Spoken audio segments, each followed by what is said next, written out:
राधे राधे। हिंदू सनातन धर्म में मनुष्य की शनि ग्रह दशा के दुष्प्रभाव को साढ़े साती कहा जाता है और इसी से प्रेरित होकर यह धार्मिक कहानी लिखी गई है। काजल नाम की एक लड़की अपने पति के साथ एक अपार्टमेंट में रहती थी। काजल का पति राहुल एक सॉफ्टवेयर कंपनी में टीम लीडर के पद पर था। राहुल बचपन से ही बहुत आध्यात्मिक था, लेकिन उसके उलट उसकी पत्नी काजल बिल्कुल नास्तिक थी। वह ज़्यादातर रंगीन दुनिया में जीने की चाहत रखती थी, जिसे वह आज के हिसाब से सही समझती थी। हालांकि इस बात को लेकर दोनों के बीच में कभी भी कोई अनबन नहीं थी। दोनों अपने जीवन में बहुत खुश थे। एक दिन सुबह सुबह राहुल टीवी में धार्मिक कार्यक्रम देख रहा था, जिसमें साढ़े साती काल के बारे में बताया जा रहा था। उसी समय काजल चाय नाश्ता लेकर आती है और राहुल के बगल में बैठकर चाय पीने लगती है और थोड़ी ही देर में वह राहुल से चाय पीते हुए कहती है, क्या सुबह से बोर कर रहे हो? और उसी समय टीवी का रिमोट उठाकर चैनल बदल देती है। राहुल को काजल का बर्ताव अच्छा नहीं लगता। वह काजल से कहता है, क्या तुम साढ़े साती की महादशा के बारे में कुछ जानती हो, जो तुमने उसे बकवास समझ लिया? धर्म की बातें समझने के लिए आस्था लगती है, लेकिन तुम तो बिल्कुल नास्तिक हो। लेकिन तुम्हें किसी और की भावनाओं को तकलीफ देने का हक नहीं है। काजल को राहुल की बात से गिलानी महसूस होती है और वह राहुल से माफ़ी मांगते हुए वही शनि भगवान का कार्यक्रम टीवी में दोबारा से लगा देती है। राहुल काजल को बहुत प्यार करता था। वह मुस्कुराते हुए कहता है, अरे कोई बात नहीं, चलो आज शनि मंदिर चलते हैं। वैसे काजल को मंदिर जाने में कोई दिलचस्पी नहीं है, लेकिन वह राहुल का दिल रखने के लिए मंदिर जाने को तैयार हो जाती है। दोनों एक साथ बाइक में मंदिर पहुंच जाते हैं। मंदिर के आसपास बहुत सी छोटी छोटी दुकानें लगी होती हैं। दुकानों में भक्त अपनी अपनी पसंद की चीज़ें खरीद रहे होते हैं। राहुल प्रसाद खरीदकर मंदिर की तरफ चलने लगता है। वहीं सीढ़ियों पर एक बाबा काले कपड़े पहने बैठे हुए थे। राहुल उनके कटोरे में कुछ पैसे डाल देता है और काजल के साथ मंदिर चला जाता है। मंदिर में शनि भगवान के दर्शन करने के बाद पुजारी से प्रसाद लेकर दोनों सीढ़ियों से नीचे उतरने लगते हैं और जैसे ही वह नीचे आते हैं, वही बाबा काजल को देखकर कहते हैं, बेटी अपना ध्यान रखना। काजल बाबा को प्रणाम करके राहुल के साथ घर आ जाती है। दरअसल बाबा बहुत तेजस्वी थे। उन्होंने काजल को देखते ही महसूस कर लिया था कि उनके ऊपर शनि की दृष्टि पड़ चुकी है, जिससे उसका साढ़े साती शुरू हो चुका है और उसके जीवन में संकट के बादल घिर गए हैं। काजल के घर पहुंचते ही उसके सर में दर्द होने लगता है। काजल राहुल से कहती है, आप थोड़ा मेरे लिए चाय बना दीजिए, मेरे सर में बहुत दर्द है। राहुल काजल के लिए चाय बनाकर ले आता है। राहुल को ऑफिस जाना होता है, इसलिए वह तैयार होकर जल्दी निकल जाता है। काजल घर के काम खत्म करके दोपहर को सो जाती है। शाम को राहुल अपने ऑफिस से घर आता है। काजल तब तक सो ही रही होती है। राहुल काफ़ी देर तक दरवाज़ा खटखटाता है, लेकिन काजल गहरी नींद में थी। उसे दरवाजे में किसी की आहट सुनाई नहीं दे रही थी। राहुल काजल को फ़ोन लगाता है। फ़ोन की घंटी सुनकर काजल अचानक नींद से जाग जाती है और जैसे ही उसे पता चलता है कि राहुल दरवाजे पर खड़ा है, वह जल्दी से जाकर दरवाज़ा खोलती है। राहुल काजल से प्यार से पूछता है, क्या कर रही थी? इतना टाइम क्यों लग गया? काजल आँख मीचते हुए कहती है, पता नहीं कैसे इतनी ज़्यादा नींद लग गई कि आपकी आवाज़ सुनाई ही नहीं दी। राहुल अपना सामान रखकर बाथरूम में फ्रेश होने चला जाता है। उसी समय राहुल के मोबाइल में एक मैसेज आता है। काजल की नज़र अचानक मोबाइल पर पड़ती है। उसमें दिल के निशान के साथ प्यार भरा संदेश दिखाई देता है। मैसेज देखते ही काजल के रोम रोम में आग लग जाती है, क्योंकि वह अपने पति से बहुत प्यार करती थी और यदि वह बेवफा निकले तो उसे बर्दाश्त नहीं होगा। काजल की आंखों से आंसू निकल आते हैं। उसी समय राहुल बाथरूम से बाहर निकल आता है। काजल तुरंत उसका फ़ोन रख देती है और अपने आप को काबू में करके अपने कमरे में चली जाती है। वह सोच रही थी कि अगर राहुल उसे खुद इस मैसेज के बारे में बताएगा तो ठीक है, नहीं तो वह इसके बारे में कभी बात नहीं करेगी और उसकी जिंदगी से हट जाएगी। दोनों के प्यार को ग्रहण लग चुका था। 7:30 काल ने काजल को अपनी गिरफ्त में ले लिया था। काजल का स्वभाव बदलने लगा था। वह अपने पति पर शक करने लगती है, जिसके चलते उसके रिश्तों में दरार आ चुकी थी। कुछ दिनों के अंदर दोनों के बीच में झगड़े होने प्रारंभ हो जाते हैं।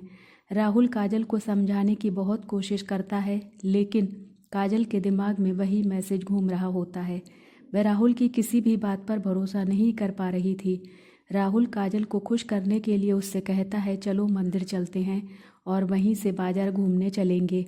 आज कुछ कपड़े खरीदते हैं। लेकिन काजल गुस्से में वहाँ से उठकर चली जाती है।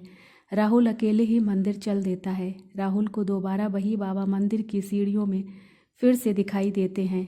वह राहुल को देखते ही उसे अपने पास बुलाते हैं।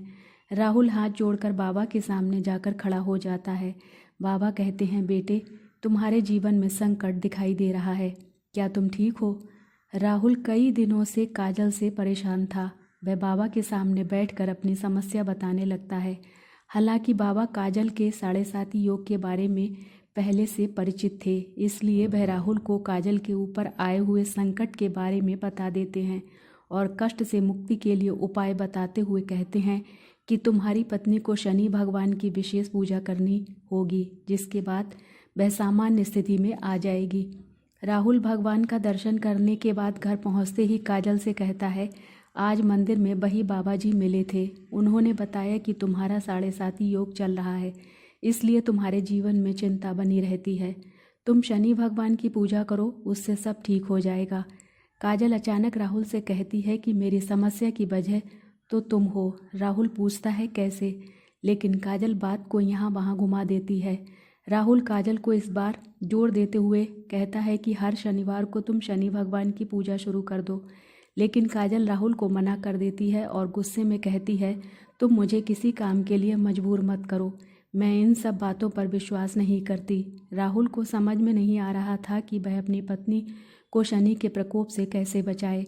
वह दोबारा मंदिर की तरफ जाता है और बाबा को ढूंढने लगता है, लेकिन बाबा वहाँ से जा चुके होते हैं और अब वह अगले हफ्ते यानी अगले शनिवार ही यहाँ आएंगे। राहुल के पास तब तक का वक्त नहीं था, क्योंकि वह समझ चुका था कि अगर यह सब ठीक नहीं हुआ तो काजल और उसका रिश्ता टूट जाएगा। वह काजल से बहुत प्यार करता था, वह उसके बिना जीने की कल्पना भी नहीं कर सकता था। राहुल मंदिर में पुजारी से बाबा के बारे में जानकारी लेता है, लेकिन पुजारी जी को बाबा के बारे में कुछ पता नहीं था। वह कहते हैं, बेटा, मैं यहाँ सुबह से आता हूँ, लेकिन मैंने आज तक किसी बाबा को सीढ़ियों पर बैठे नहीं देखा। पता नहीं तुम किसकी बात कर रहे हो। राहुल को ताज्जुब होता है, क्योंकि वह 2 बार बाबा को मिल चुका था। वह शनि भगवान के सामने हाथ जोड़कर कहता है, प्रभु, मुझे बाबा से मिलना है। और इतना कहते ही राहुल मंदिर से नीचे उतरने लगता है। अचानक सीढ़ियों में उसके सामने बाबा प्रकट हो जाते हैं और उसे एक शनि भगवान की मूर्ति देते हैं और कहते हैं, इसे अपने घर में रख लेना और इन्हें तेल से स्नान कराना, तुम्हारा कल्याण होगा। और इतना कहते ही बाबा अचानक राहुल के सामने से ओझल हो जाते हैं। राहुल को समझ आता है यह कोई साधारण बाबा नहीं बल्कि तेजस्वी आत्मा है। राहुल अपने घर पहुंचकर शनि भगवान की मूर्ति स्थापित कर देता है। राहुल जैसे ही वह मूर्ति को तेल से स्नान कराता है, काजल पीछे से आकर जोर जोर से चिल्लाने लगती है और कहती है, खुद चरित्रहीन होकर ये ढोंग मत करो। अपनी गलती छुपाने के लिए तुम शनि भगवान का सहारा ले रहे हो। अपने आप को आईने में देखो तो पता चलेगा कि तुम कितने घटिया इंसान हो। काजल की इतनी अभद्र बातें सुनते ही राहुल के पैरों तले जमीन खिसक जाती है। उसने उम्मीद भी नहीं की थी कि काजल उससे कभी इस लहजे से बात करेगी। राहुल शांत स्वभाव का था। वह काजल को शांत करते हुए पूछता है, क्या हुआ काजल, आराम से बात करो। काजल तुरंत उसका मोबाइल लाकर वही मैसेज उसके सामने रख देती है। राहुल काजल से पूछता है, यह क्या है? काजल तुरंत कहती है, तुम बताओ यह क्या है और कौन है जिसने तुम्हें यह मैसेज भेजा है। राहुल काजल की बात सुनकर मुस्कुराने लगता है और कहता है, अरे पागल, यह मैसेज उस लड़की ने मुझे नहीं भेजा था, बल्कि कंपनी में काम कर रहे मेरी टीम के एक लड़के ने उस लड़की को भेजा था और उस लड़की ने मुझसे उसकी शिकायत करने के लिए यह मैसेज मुझे फॉरवर्ड किया था। यह बात सुनते ही काजल का दिमाग शून्य हो जाता है। उसे कुछ समझ नहीं आता।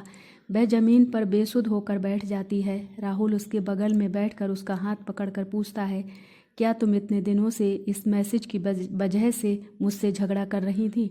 तुम पागल तो नहीं हो गई? एक बार मुझसे पूछ तो लिया होता। मैं तुम्हारे अलावा किसी और लड़की के बारे में सोच भी नहीं सकता। काजल जोर जोर से रोने लगती है और राहुल के गले लग जाती है। अनजाने में ही सही, लेकिन शनि भगवान की कृपा से काजल को 7.5 योग से छुटकारा मिल जाता है। दोनों के जीवन में फिर से खुशियों का न्योता मिल चुका था। शनि भगवान के विराजमान होते ही दोनों के बीच झगड़े की वजह ही समाप्त हो चुकी थी और उनके जीवन में खुशियों ने फिर से दस्तक देना शुरू कर दिया था और दोनों के जीवन के कष्टों की समाप्ति के साथ ही धर्म की यह कथा समाप्त भी हो जाती है। जय श्री कृष्णा। राधे राधे।